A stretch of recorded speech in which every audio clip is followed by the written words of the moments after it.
जय माँ कामाख्या देवी।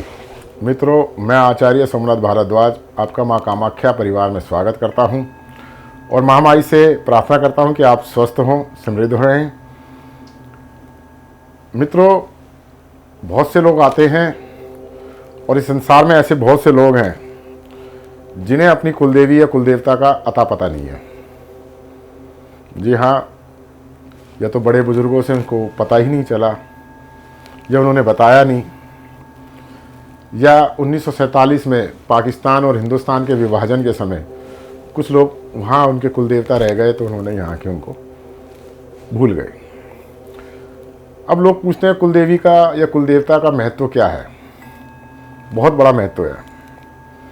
अगर आपकी कुलदेवी या कुलदेवता आप पे प्रसन्न नहीं है, उनकी कृपा नहीं आ रही है आपके ऊपर, तो आपके घर में समस्त दोष हैं और ये दोष कोई भी दूर नहीं कर सकता, ब्रह्मा विष्णु महेश भी नहीं कर सकते।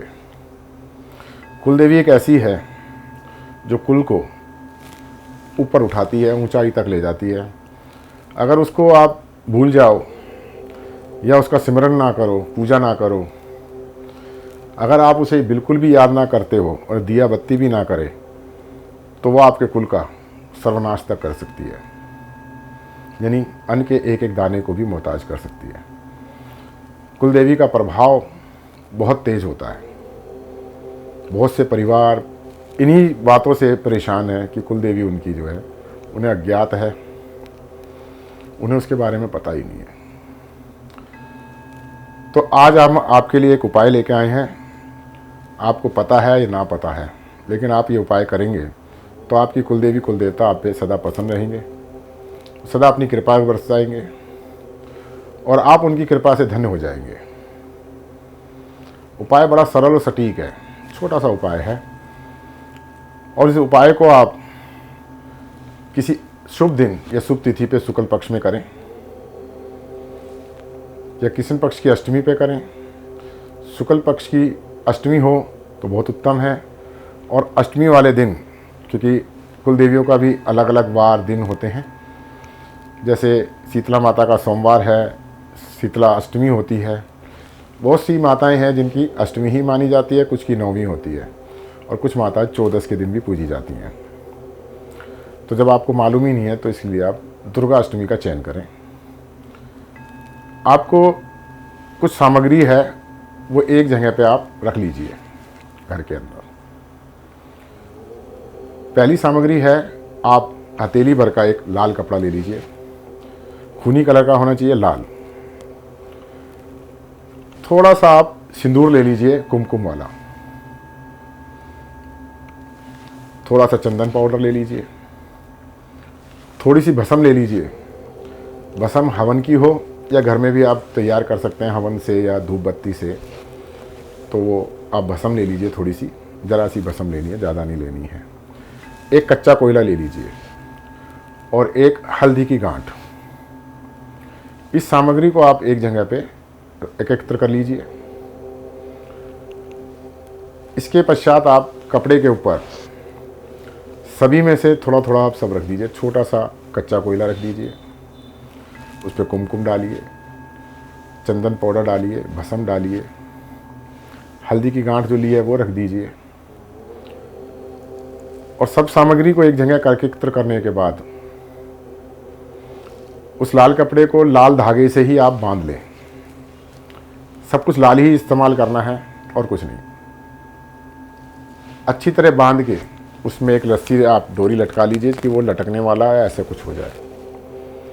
शास्त्रों के अनुसार घर के भीतर, मेन गेट के घर के भीतर की साइड, अंदर की साइड पे कुलदेवी का वास होता है। चाहे आपको पता हो या ना पता हो, लेकिन कुलदेवी वहाँ सदा विद्यमान रहती है और कुल को देखती रहती है। आप अपने मंदिर में या कहीं भी पूर्व मुखी या उत्तर मुखी होके खड़े होके आप माता का आह्वान करें कि हे कुलदेवी। आप जानते हैं तो उनका नाम ले सकते हैं, नहीं जानते हैं तो हे कुलदेवी, कुलदेवता, हमसे जो त्रुटि या गलती हुई हो तो उसके लिए आप हमें क्षमा करें। हमारे पापों को विसारे, क्षमा करें। हमें किसी तरह की इस बात का ज्ञान नहीं है इसलिए हम आपकी शरण में हैं। मैं अपना गोत्र, जैसे मेरा है सोमनाथ, गोत्र भारद्वाज, मैं आपका आह्वान करता हूँ, आप आइए और आके मेरे घर में विद्यमान हुइए, सपने में दिखिए या मुझे आप दर्शन दीजिए, जिससे कि मैं आपकी पूजा अर्चना आगे कर सकूं और सदा आपकी कृपा मेरे कुल के ऊपर बनी रहे। ऐसा आह्वान करके बोल के आप उस लाल कपड़े की पोटली को अपने मुख्य दरवाजे के घर के भीतर की तरफ आप बांध दें, किसी भी कोने में, लेफ्ट या राइट या बीच में। कुछ ही दिनों में आपकी कुलदेवी या तो आपके सामने होगी, दौड़ी चली आएगी, आपके सम्मुख आएगी,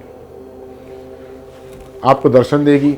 आपको उसका नाम जो अज्ञात है वो आपको किसी न किसी रूप में आपको पता चल जाएगा कि मेरी कुलदेवी यहाँ रहती है, यहाँ विद्यमान है, मैं यहाँ से इस स्थान से मेरा निकास हुआ है, मैं आया हूँ।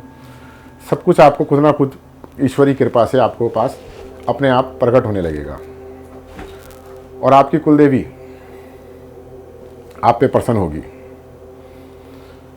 इस उपाय को करने से आपके घर में सुख समृद्धि आएगी, कुलदेवी का सदा आशीर्वाद बना रहेगा और आपके घर में दरिद्र से दरिद्र योग अगर बना हुआ है तो वो तुरंत कट जाएगा। तो उपाय बड़ा सरल है।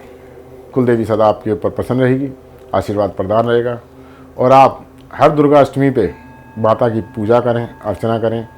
आप जो भी कुछ भोग करते हैं या जो भी कुछ लगाते हैं वो माता को अर्पित जरूर करें, कुलदेवी को।